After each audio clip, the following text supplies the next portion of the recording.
You know how it's possible? Because you need to see for your last breath Rutgers winning the Natty. I just thought it was because I was very good looking. Well, I'm kidding. You're a swell fella. You have some questions for me about the expectations this year, correct? Yeah, so the last segment we want to talk about here is the expectations for 2025 and the realistic ones. Because last night I was looking through the history of Rutgers football. I was looking through, the Doug Graber era, of course, the Jeff Ash era, and Greg Schiano's first stint. What I noticed was a little bit of a pattern starting in about 1970 going forward, over the last maybe 55 years, is that in the several seasons, I mean, most of the seasons we didn't do well, but in the several seasons that we had decent records, every single season we lost to quote unquote the good teams. The teams that we should lose to, we lost. And in many cases, it was really, really close. Yeah. And so what I was thinking was, man, to get over the hump and to have a 9-10 win season, we got to win those close games. Like, we didn't pull it out against Nebraska. We didn't pull it out against UCLA. We didn't pull it out against Illinois.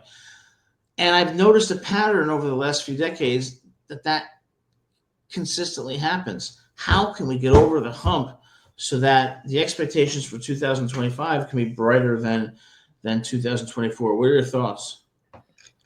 See, I agree with you, and it's unfortunate, but the teams that you mentioned, that's not even like the dogs that I thought you were going to refer to, like with the years past. I said besides 2006, of course, because of the Louisville win. And when you look back at last year, it's the teams that we should have beat that we were losing to. There wasn't really a team like in Ohio State. There wasn't a team like Penn State. There wasn't an Oregon. There was barely a Washington State. Obviously, we faced Washington. Obviously, we faced Washington, but that's a different team, and that was a transition year, and now they're kind of not back in full force, but back in like 80% force. So looking at this year, we have to win all of those games that we lost last year, which means if you take this team and put it last year, we would have had to go undefeated last year with this team to have a chance for this year. Yeah, that's my opinion.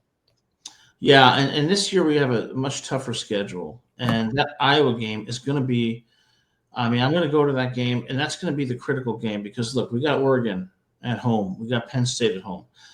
We've got to go out of Illinois. I think there's two games that are going to define our season, Iowa and Washington.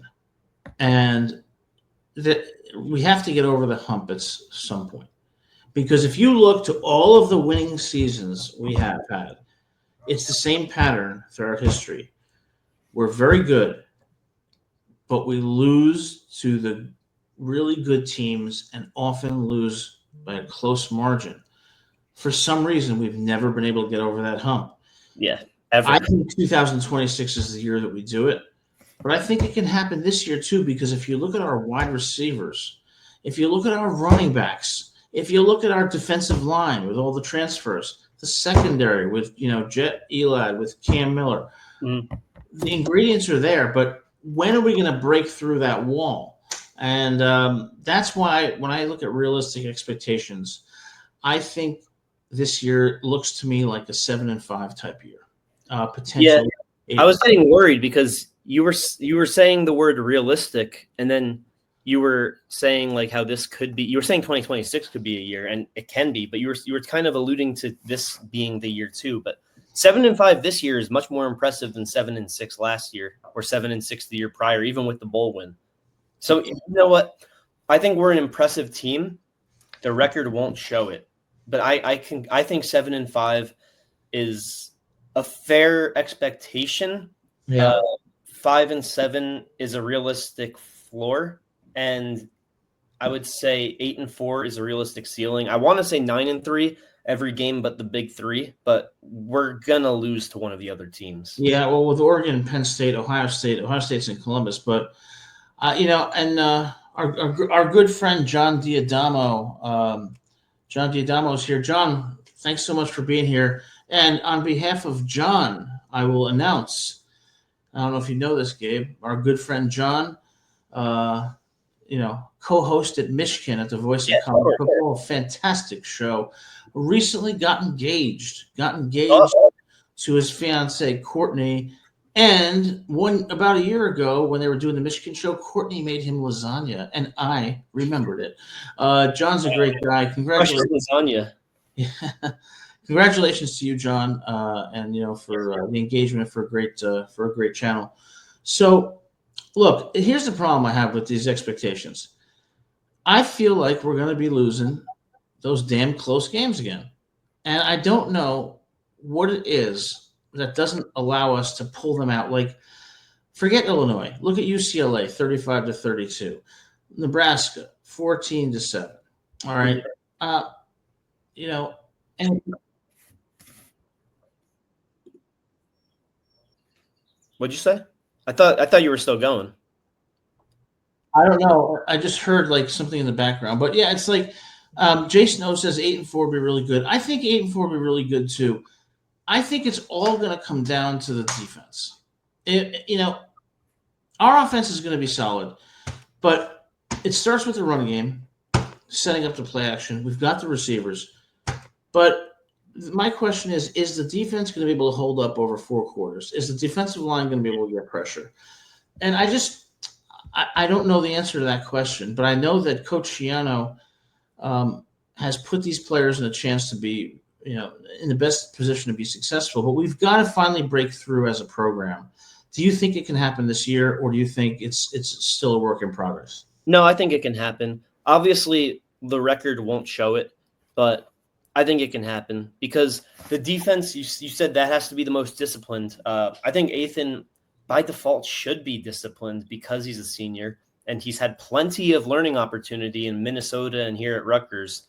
And, DT, this is his year, right? This is the year that he's going to be the weapon like of now and possibly in the NFL. This is the year that he has to prove it's not just the mean green that he can be mean at. He's got to be mean here too. He's got to be the dog that he puts on this face and shows that he can be. So the offense, I don't think is a question, which is funny because on College Football 26, the offense is rated a 78, the defense an 82. Are we going to be an 86 for 3 quarters and then a 70 in the 4th quarter? That's what I'm afraid of. But Yeah. I don't think that will be the case. I think we'll maintain that 4-quarter defensive consistency. It's just against other teams like the Big 3 that we always talk about because of our brutal schedule. They're just a better team. Yeah, and Jason O brings up a great point, saying that Schiano's game day coaching is atrocious. There'll always be frustrating close losses with him, and then he talks about how you got to take the good with the bad. With Schiano, he runs a great program on game days, though he's going to be frustrating. I think, there's something to that. I'm not sure exactly how I would pinpoint it, but it seems like Coach Schiano, who I love, is great at preparing and developing his players.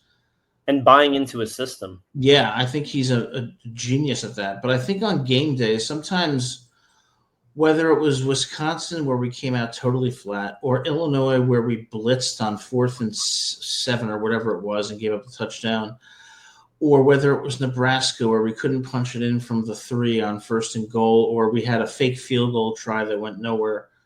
Some questionable calls. And another thing I noticed last year was Kyle Monangai just shouldered too much of the burden and borderline overused. So I don't put it squarely on Coach Schiano, but I do think that, the offensive defensive coordinators, I hope that we see some improvement there this year so that we become an offense and a defense that not only is consistent, but it's a bit unpredictable. And I think that the mindset of the Rutgers players, they got to be hungry and they got to be pissed off and they got to want to be among the most competitive teams in the Big Ten. I just don't know the answer about what's going to happen. I could say 7-5. I could say 9-3. I could say 5-7. I think 9-3. It's tough because 9-3, you have to be perfect all year for 9-3. Yeah. Well, in those losses, they have to be close losses. Yeah, with a team like Rutgers, it's like we don't have the depth to be able to get away with a win if we're not playing our best. So can we do those little things well? and can we do them well consistently to make sure that we're maximizing our performance and our success? There's another game, Gabe, that I go to, and I hate to say this, but it's Ohio. You're starting to turn on Ohio, huh? Yeah, Ohio is legit. So that's going to be an early test. We're going to see. No longer a gimme? No longer a gimme, because I did some research on them. So it's like, is Ethan going to be completing 65+% of his passes? What do the turnovers look like? What's his protection look like? What's the running game look like? But yeah. I think in the Ohio game, we're going to see that defense, how good that defense can be, because it seems like AJ torched that defense in the spring game. Yeah, I mean, he torched the defense, and the defense was, for the most part, the starters.